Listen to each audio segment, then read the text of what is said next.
In Argentina, the United States Treasury Secretary Scott Bessent held a meeting with President Javier Milei where formal talks began for a possible agreement.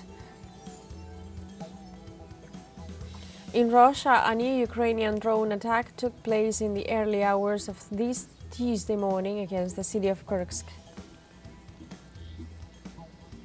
And Palestinian authorities reported that at least 17 Palestinians were killed and 69 wounded in Israeli attacks on the Gaza Strip in the last 24 hours.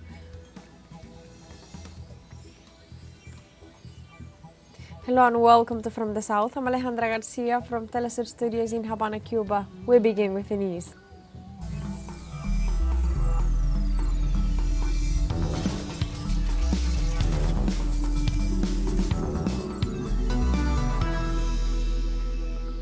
In Argentina, the United States Treasury Secretary Scott Bessent held a meeting this Monday with the President of Argentina, Javier Milei, where formal talks began for a possible agreement.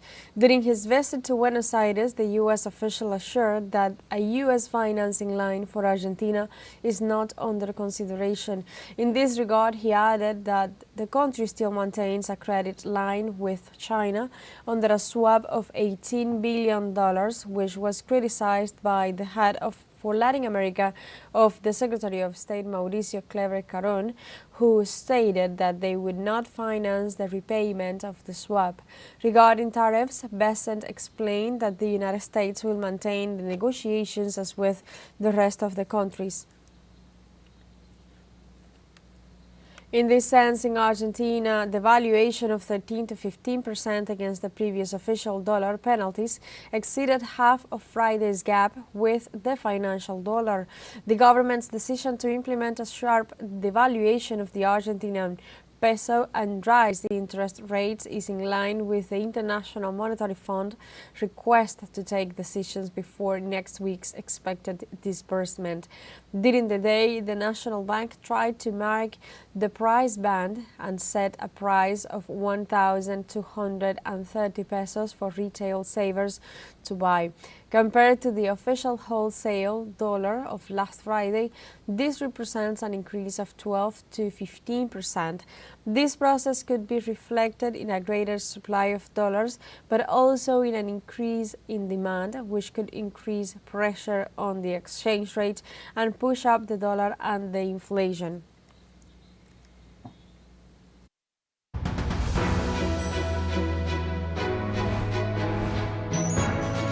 Election day ended with the announcement of the national.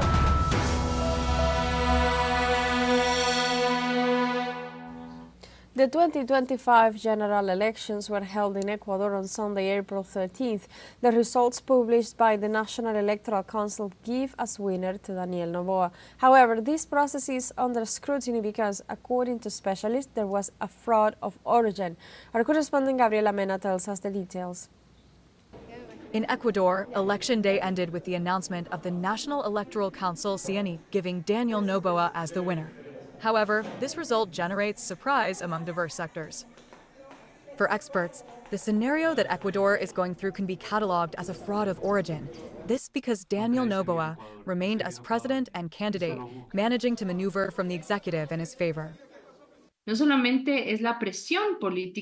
is not only the political pressure on the one hand, but also the lack of autonomy and of guaranteeing the transparency of these processes by the CNE. That is, unfortunately in Ecuador the law is there, but it ends up being dead slow because it happens that they remain at the service of the government in power. The law is not complied with.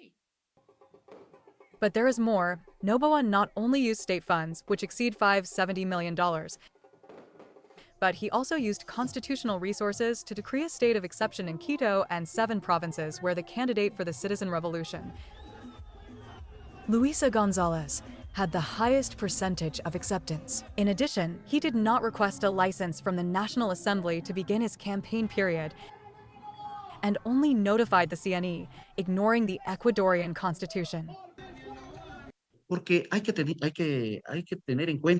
We must take into account that there has been a discrediting of the left and of progressivism and humanism, giving the impression that if a person, a candidate, a politician or a public official is progressive or humanist or has this tendency, he or she is a leftist and is practically associated with crime. That is what these people have been saying.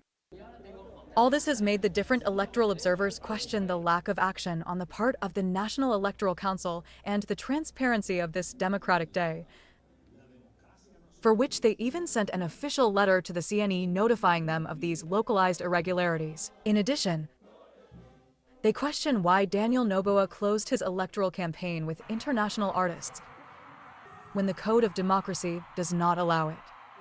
Noboa, como yo lo he dicho en varias ocasiones, es una amenaza para la democracia. Noboa, as I have said on several occasions, is a threat to democracy. He is a threat to the rule of law. What is going to happen now that he has all the power and has been re-elected for 4 more years? It is very likely that there is a high risk that he will commit more abuses and that it will be an arbitrary government. From the Citizen Revolution, the candidate, Luisa Gonzalez, stated that she does not acknowledge the results presented by the CNE and affirmed that fraud was committed in the registration of votes to benefit him against the will of the people, a point with which the citizens agree.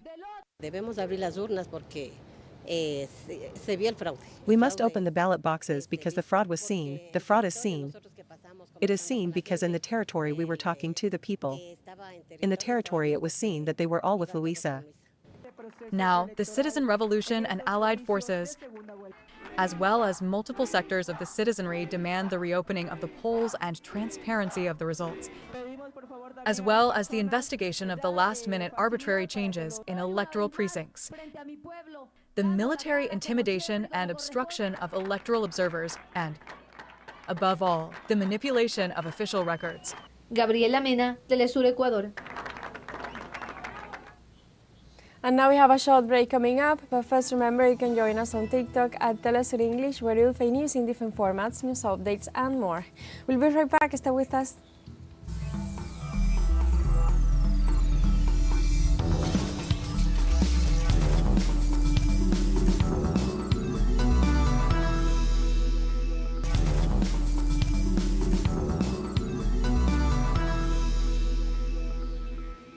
Welcome back to From the South.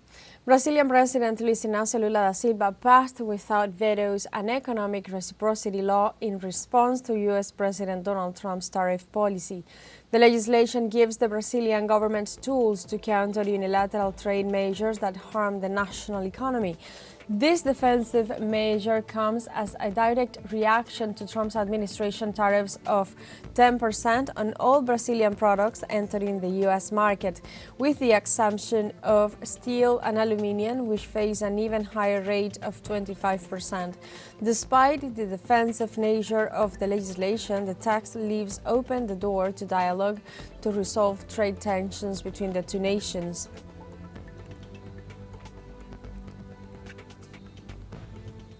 The Panamanian people is ready to take to the streets in defense of their sovereignty in the face of the imperialist attempts by the U.S. President Donald Trump.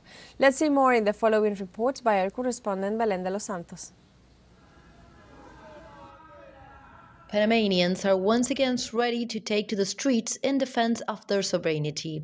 After a week in which the government received U.S. officials and once again yielded to the will of the Trump administration, allowing increased presence of U.S. military in Panamanian territory, the major working sectors are coming together to defend the people's resources, which they understand are being handed over to foreign powers. Because Panama has a serious problem, and it is that the mafiocracy that we define as the corrupt oligarchy that thinks it owns the country, together with its servant politicians, the traditional politicians and a new generation of politicians, are dedicated to the plundering and looting of the people's resources, so there is widespread dissatisfaction in that sense, and we are facing a problem in which these traitors are finally receiving Rubio. They are receiving the heads of the Southern Command, they are receiving CIA agents, and now the Hegseth, Secretary of War or Defense of the United States, has arrived. They have practically signed memorandums that violate the political constitution, in its Article 91 and 325. According to one of the country's main union leaders, Saúl Méndez, documents signed by the Panamanian executive constitute an act against the homeland, as the constitution states that the president cannot concede national territory in any way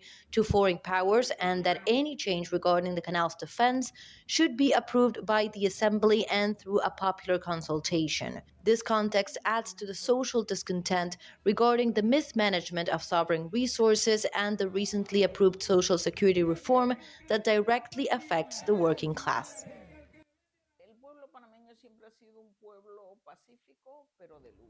The Panamanian people have always been a peaceful people, but a people of struggle who demand respect, who demand that their fundamental social claims be fulfilled. In recent periods, we have seen a country where the economy is growing, but living conditions are very precarious. The fourth place, with the worst distribution of wealth in the world.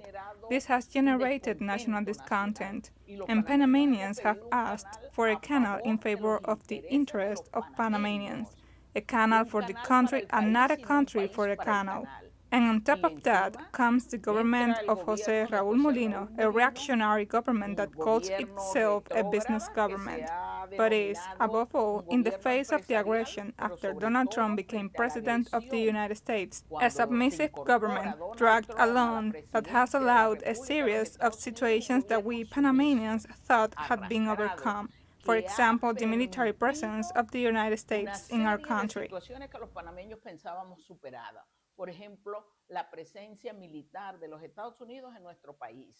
As in 2023, when Panama saw massive protests against the expansion of foreign mining in the country, the political climate in the nation anticipates a new cycle of demonstrations as the working class is determined to fight against the impositions of a U.S.-aligned government that prioritizes foreign mandates over its own people.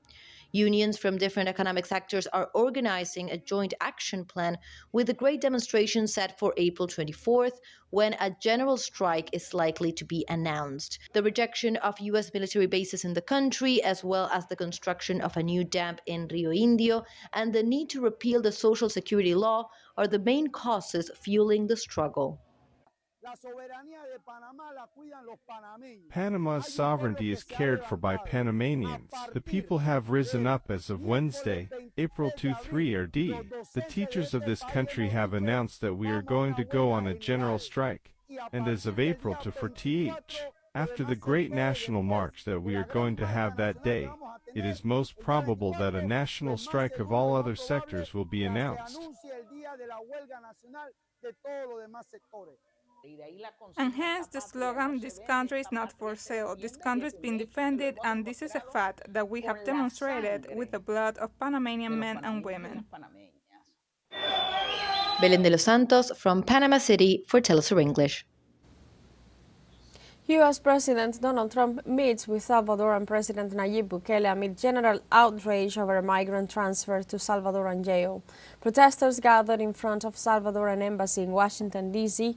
as U.S. President Donald Trump received Salvadoran President Nayib Bukele, who is now his key ally in a controversial initiative to deport undocumented migrants to a notorious Salvadoran prison. In a meeting at the White House, Bukele affirmed that he would not return Kilmar Abrego Garcia. The deportation of Abrego Garcia to El Salvador has unleashed a serious legal crisis after the Trump administration admitted that his deportation was due to an administrative error.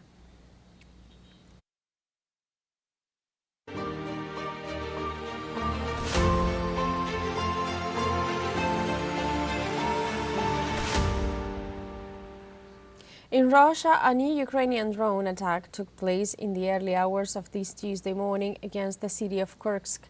At least one person died and 9 more were injured in the attack on the Russian city. Security agencies said it was a deliberate attack on the civilian infrastructure that caused fires in several residential buildings. The military headquarters in the city of Kursk said that Ukrainian drones also hit an ambulance garage, resulting in damage to 11 vehicles. In Vietnam, the president of China, Xi Jinping, held a diplomatic meeting with his Vietnamese counterpart Luong Quang within the framework of his tour of Southeast Asia. During his visit, the Chinese president also met with the top leader and Secretary General of the Southeast Asian countries' Communist Party, Tu Lam, to witness the signing of 45 cooperation agreements between the two nations. Xi Jinping's visit comes as Beijing and Hanoi seek ways to deal with the tariff attacks by U.S. President Donald Trump. President Xi Jinping assured that China is ready to receive products from Vietnam and stressed the need to strengthen cooperation in supply chains and expand collaboration in technologies such as 5G networks and artificial intelligence. We have a second short break coming up. Don't go away, we'll be right back.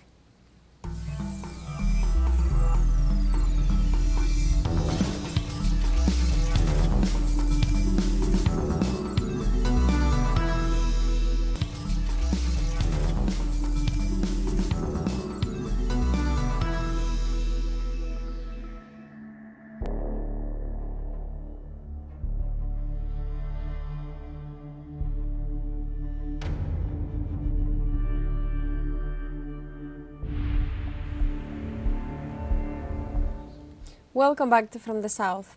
Palestinian authorities reported that at least 17 Palestinians were killed and 69 wounded in Israeli attacks on the Gaza Strip in the last 24 hours.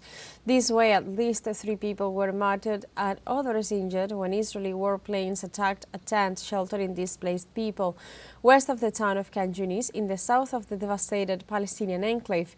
2 more people were killed in an airstrike on a tent near the B-Spot Sports Stadium in Beit Lahija in northern Gaza. The latest figures bring the number of people killed since Israel broke the ceasefire on March 18th to 1,630, with 4,302 wounded, according to the Gaza Health Ministry.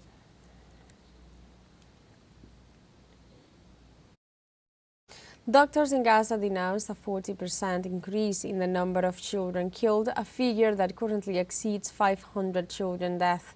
According to reports from Al Nasser Hospital, to date, 7,065 children have been maimed, 834 children have suffered amputations, and around 500 have died since Israel resumed its attacks on the Palestinian territory in October 23rd.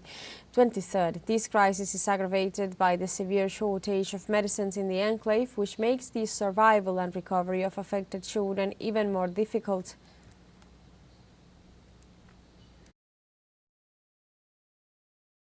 In parallel to its genocidal campaign in Gaza, the Israeli army carries out massive assaults in various locations in the occupied West Bank.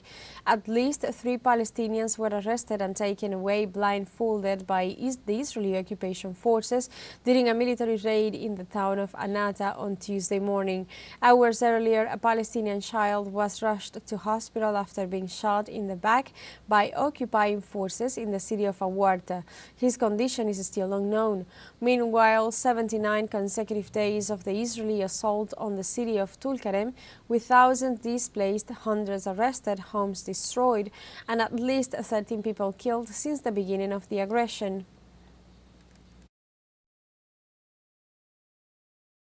Change topics. This Tuesday marks 2 years since the start of the war between the Sudanese army and the paramilitary group Rapid Support Forces, which has caused one of the world's worst humanitarian crises. In the last week of March, the army led by Abdel Fattah al-Burhan proclaimed that Khartoum, the capital of the country, was liberated, but the fighting continues in other regions. After 24 months of constant violence, the civilian population is facing an increasingly desperate reality. Last Sunday, for example, the Darfur Health Ministry reported that the death of more than 300 people in only 3 days. Some estimates show that 150,000 people have been killed in the course of the conflict, while famine continues to spread and more than 12.7 million people have fled their homes, 3.8 million of them to neighboring countries. In this context, World Food Programme warns all parties involved of hunger crisis in Sudan since the beginning of the conflict in April 2023 and calls for more funding. The organization called on the end of restrictions on aid access and facilitate humanitarian efforts for the affected population. The conflict has forced at least 13 million people to flee their homes, and some 8 million are internally displaced, while many more have crossed the country's borders to neighboring countries where they are also in need of humanitarian assistance. It should be noted that the cuts have also affected the World Food Programme, with reports indicating that terminated U.S. funding for some of its programs has been restored, while others remain in limbo. And we have come to the end of this news brief, but you can find this and many other stories on our website at telesurenglish.net and join us on social media. We are on Facebook, X, Instagram, Telegram and TikTok as well. For Telesur English, I'm Alejandra Garcia. Thank you for watching.